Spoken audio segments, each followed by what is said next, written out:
Happy to be here, and we're talking about KoRo. I'm Lucas. I'm from Channable, and we are an integration software and a feed management tool. And I'm joined with Sebastian from KoRo, who will do the introduction. So thank you and welcome from me as well. I'm Basti from KoRo and product manager. And we going to talk about how we managed to grow 20% on marketplaces through marketplaces automations. But before that, I just wanted to quickly ask, who knows KoRo of you guys here? Well, That's almost 100%. Well, pretty nice. Really quickly, who are we? I mean, KoRo is a better for you snack love brand from Berlin. We focus on natural, clean label food. We're growing like 50% overall per year, with obviously digital channels and marketplace expansion leading the way. And we are one of Europe's fastest growing food brands. Last year we closed with 250 plus million euros of revenue, have in total served 2.5 million customers globally with 52% brand awareness. I think in the room here is more like 100%, but we're working on that. And 250,000 total customer reviews and in total 1 million social media followers. You might know us from pistachio butter, freeze-dried strawberries, some protein bars or nut butters, but obviously we have a lot more products, and not only online, but we're also growing offline very strongly. So some achievements. Where do I have to point? Yeah, here. Okay. So, I mean, we're B Corp certified. We have 800 plus SKUs. We have now that we use Channable, we have real-time order and stock sync management with the marketplaces. We are seller fulfilled prime qualified, present in more than 10 marketplaces. Reduced our workload to 5 hours a week on marketplace management. Grew, like we already said, 20% last year on marketplace revenue, and are now able to quickly expand to marketplaces. And we're also in I think 10 to 15 countries in Europe already present. That's all nice and shiny, right? But we did not get here overnight. I joined KoRo like 6 years ago, and I remember on marketplaces we made a couple of 10,000 a month. And I remember the time when we passed the 1 million per month marketplace milestone. And one key strategic decision that we took was not uploading manual flat files on Amazon, like getting all the errors, but saying, hey, we need someone that can do this for us. We were a very small team, I think like 3 or 4 people. And we were like, hey, we need a tool. And then Channable came into play and helped us automate these processes. Okay. I don't know. It's a bit shy today. It's okay. So obviously we started on marketplaces on Amazon because the most dominant marketplace and also one of the most complex. But then obviously now having Channable in place, we were able to scale to tens of marketplaces very easily. So let me see. Okay, I'm having technical. Maybe this way. What kinds of challenges did we face going through this? Because we spent like almost 20 hours per week on non-value adding tasks, right? We had to see that every marketplace has a different approach, different fields that they need, different categories. Let's see. I can be the clicker. Yeah, click, please. The operations were very manual and fragmented. I mean, we returned errors. We had to upload again. The order synchronization was unreliable. You had to add plugins for every different marketplace. And we had to iterate a lot on the errors that came back from Amazon and couldn't focus on performance. Yeah, so maybe a question to the audience again. Who here manages more than 3 marketplaces? Okay, that's a lot less than the people who know KoRo. I think about 5%. Well, if you manage even more than one, you probably know the struggle of having to deal with all these differences that Sebastian also mentioned. Click. Can I get the... Yeah, try. So this is what we see at Channable as well, where we really want people to scale to multiple marketplaces. We see that the amount of marketplaces tends to scale with the amount of headaches. And it's frustrating because you want it to be scalable and you want to have a bigger return of investment after you set up the first channel and then go on to the next.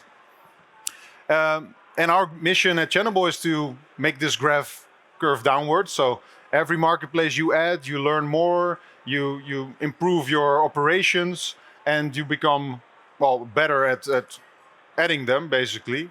So it should feel a bit more like an automated system and a scalable system. So yeah, let's make it manageable. That's the motto at Channable.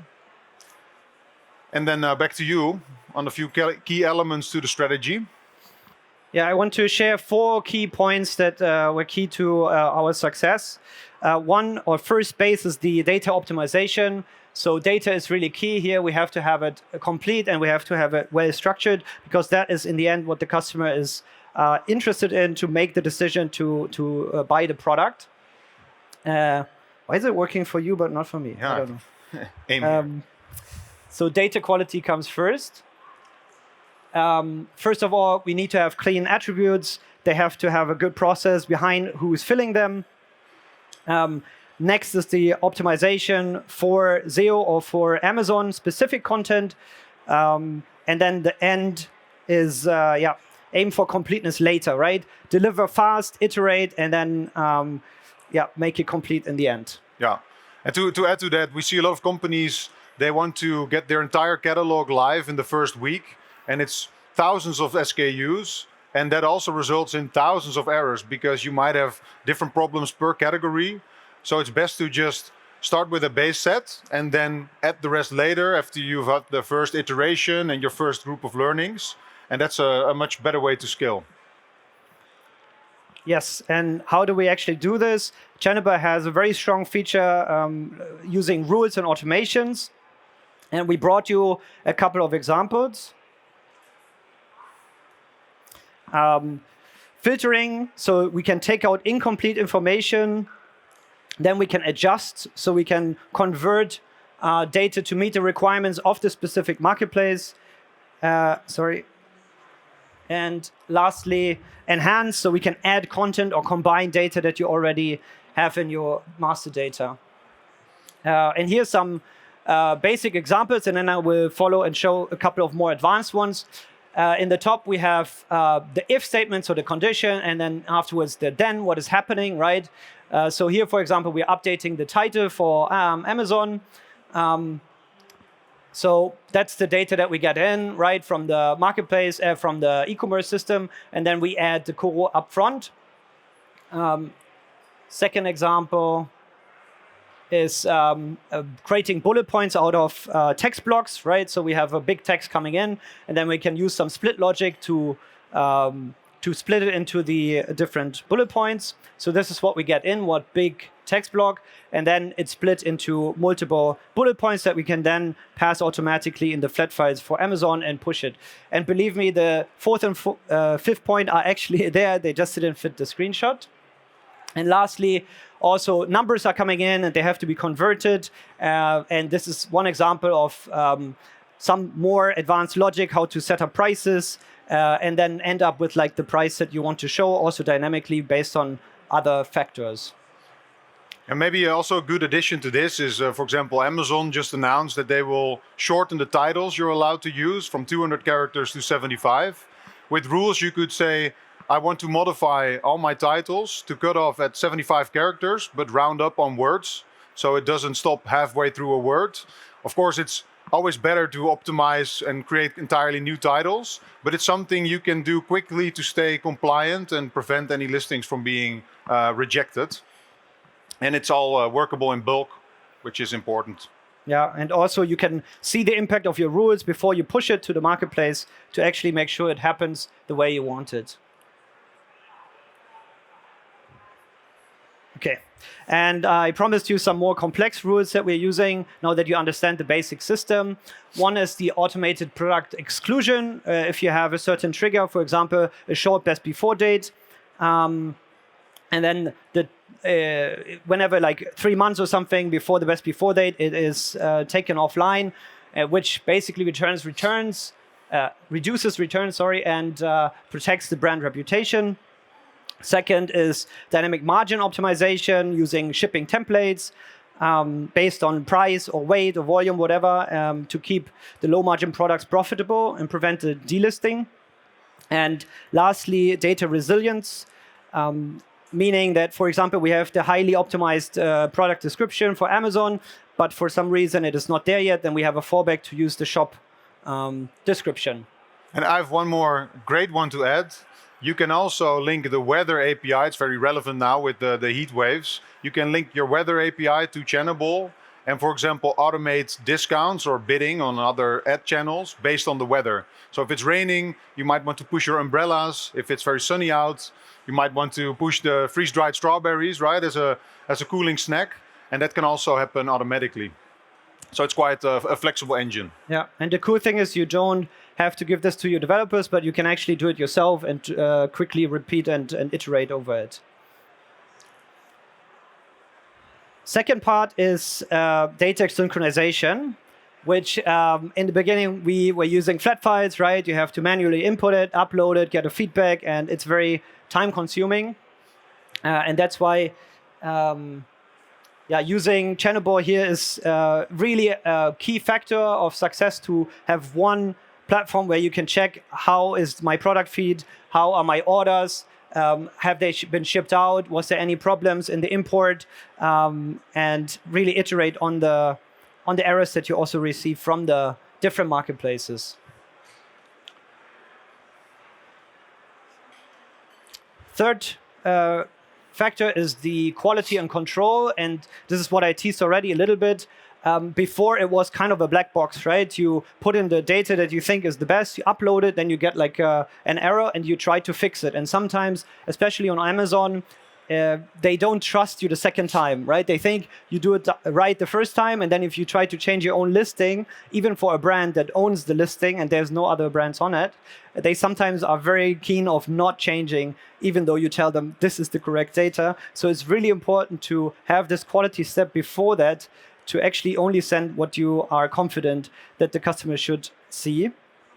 And we always recommend to do a test run. So it's a feature that pulls in the data model from Amazon and then compares your data to the data model. So you can see how you're ranking up against the actual data model before you send your actual data.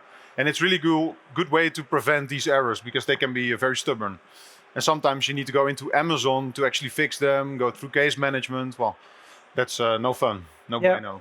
And the cool thing here is you get like a summary of all the missing mappings, and then you can go in and set up rules or exclude the products if they don't meet the requirements. And using this, dry run is really saving a lot of headaches and gets out the product data very, very quickly. So lastly, order connection. I mean, we talked about product data, so getting the data from from your e-commerce to Amazon or the marketplace, but also we want to have reliable order connection. And before we had the multiple plugins, and we had a lot of problems also with duplicate orders in peak times. There was, sometimes it didn't import quickly enough, or the stock also was not synced correctly, so we had oversales. So this really helped us to minimize these errors and problems during peak seasons, or like Black Friday or something like that. Yeah, so it's with order connections, we see that, for example, Bol, the biggest Dutch marketplace, they're quite strict on cancellations.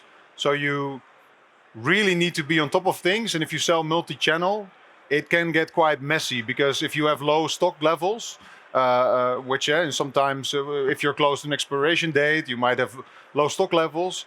If you then run the risk of selling on 5 channels at the same time, but there's any latency, it can cause cancellations. And if that happens 3 weeks in a row, just a few times, it can already lead to blocked accounts. So it's quite a big deal to keep it at 100% uptime and have it sync in real time. So it's a big difference, because product content we don't do real time because it's less important for product content, but for stock and orders it needs to happen real time. And we pride ourselves on the uptime, basically also during Black Friday, which is also a huge stress test for KoRo, but also for Channable. So yeah, cancellations will hurt your business, and oftentimes if you're scaling and you're seeing the first few cancellation issues, if you're then reviewing your tech stack or your operations, you're going to catch it a bit too late. You want to prevent it from ever happening. So the best time is now, July, right before the peak season starts. And shipping always needs to be set up correctly. In different countries, we see people struggle. So, for example, in Poland, if you can't deliver next day, it will be detrimental for your business. And that's basically the case almost everywhere. And in France, it might be a completely different battle to ship a next day delivery than it is in Germany, if you're Germany based. And costs are also very different. So what we see in Channable, it's people used to make margin calculations with the rules. So they could exclude certain items based on margins. But it's very important to get your right costs into Channable, or do it outside of Channable. That's also fine. But be very aware that shipping costs are different everywhere. And that PostNL, for example, again, a Dutch example, they might do some extra costs after the fact. So after Black Friday in January, you'll get another bill because of any other fees they will charge you. And it's really important to stay up to speed on all these costs to get a good overview of like what items are you actually supposed to be selling. Sebastian, maybe you can explain that a bit better, but you mentioned Seller Fulfilled Prime. Yeah. Are you guys using that still? Yes, and Channabe also helped us greatly to stay within like the tough KPIs from Seller Fulfilled Prime, especially if you get the order right before 2 or something, then you have to fulfill it the same day. Yeah. And it's really tough to stay in these rates, so it's very critical to have the orders imported and also the tracking uploaded to Amazon. Otherwise, they take off the Prime badge for your products. And we really saw an uplift if you have the Seller Fulfilled Prime, because most of our business is still FBM. We still do a couple of FBA, but the cost structure also there changed a lot. But this really helped us to achieve that. Yeah, and Amazon, well, they love acronyms. So this is one, but in the Netherlands and Poland, for example, they also launched Easy Ship, which is a different program where they pick up or you drop off your items and you're still also benefiting from the Prime badge, but you don't have to freeze up your stock at FBA. So there's a lot of these different programs that you should look into, because it might be a better option for you than FBA, because you freeze up a lot of stock that you can't sell on your web shop or on Kaufland or Otto. And they release new programs every now and then. So it's kind of hard to keep track, but it's a big recommendation. So maybe to round up this success case, it's about reducing the manual time you're spending on managing errors, flat files, going through Excel sheets, so you have more money and focus on actual growth, right? So we didn't even talk about advertising on Amazon yet, or on any marketplaces, and that is a huge time sink as well. If you want to do it correctly or outsource it, it requires money, it requires time, and you need to free up that time by automating a lot of the repetitive stuff. So yeah, this is of course your success story, but it's the clicker is not clicking. Yeah, it's about reducing time, and I'm assuming you like your job more after not spending time in flat files. That's true, and also I think. There's lots of tools out there, right? But I think it's very important that you also like working in the tool. And I mean, Channable is really intuitive. I mean, I'm not getting paid to say that, right? But I think it's also very important that you are looking forward to working in a tool, right? And it's not like complicated and looks like Windows 98, but that you really feel like, okay, I can achieve something, I can try something, even maybe look for missing data, right? Like I said before. And it's really intuitive and it can do a lot of things. And I think also the cooperation with Channable is really cool. I mean, the support customer success managers are very quickly in responding, and I think that's all the little things in between, right? Yeah, but this was working for us. Yeah. I won't go into detail because that's very much us from WC Eend story, as we say in the Netherlands. But yeah, to round up, 20% marketplace revenue increase, scaling in the Netherlands as well. You're in Albertijn now in the retail stores. That's maybe a last thing to add from my experience coming from an agency as well, is that marketplaces is a growth strategy on its own, but it also opens doors in retail. So in the United Kingdom, for example, if you're high on Amazon in the UK, it opens doors at the local apothecaries. It's a Butni is German, but I can't think of the name. But it's a great way to also get a foot in the door in retail, and well, probably helped you as well since you're in Albertijn, and it's a huge sales channel. So to again round up with a summarized overview, strive for data perfection. Right, first time right, especially on an Amazon, they want it first time right. So use the tools to test how you're doing before actually sending data. Automate most, but check some. So you've heard about the human in the loop thing. We all hear about AI, but it's good to check what's going on and to understand the processes so you can also troubleshoot yourself. It's fix errors before. Well, it's similar to data perfection, fix errors before they see them, and prepare your compliance, if you're even allowed to sell a brand or in a category, make sure you have everything set up before you start pushing data. Just have to be very patient is what I'm learning. Thank you. Centralized listings, stock and orders. So it's very useful. If you're selling on one channel, it's not that important. But if you're going to sell on 2 or 3 or 5 channels, it can be very messy to have to log in through all these seller platforms. And most marketplaces are in multiple locales now. So you have Kaufland, they add a new region every month almost. And it can be quite difficult to keep up with all the changes. And lastly, the final one, operation excellence during peak months. And the best way to prepare for that is now, before the peak month. So stress test, run proper tests and see if your warehouse can pick up what you're expecting to send through them. So you're ready to weather the storm. Now is Prime Day actually, so this might be a good stress test. Yeah, so you all know KoRo already. That was quite impressive. If you want to learn more about Channable, we're near the entrance, so in a straight line that way. And well, we have KoRo CSM on the booth, so if you want to meet the guy Sebastian was so positive about, ask for Mike. He's at the booth. And we're happy to talk you through to what Channable does. Thank you for listening, and if there's any questions, now's the time. Yeah, thank you so much for your attention.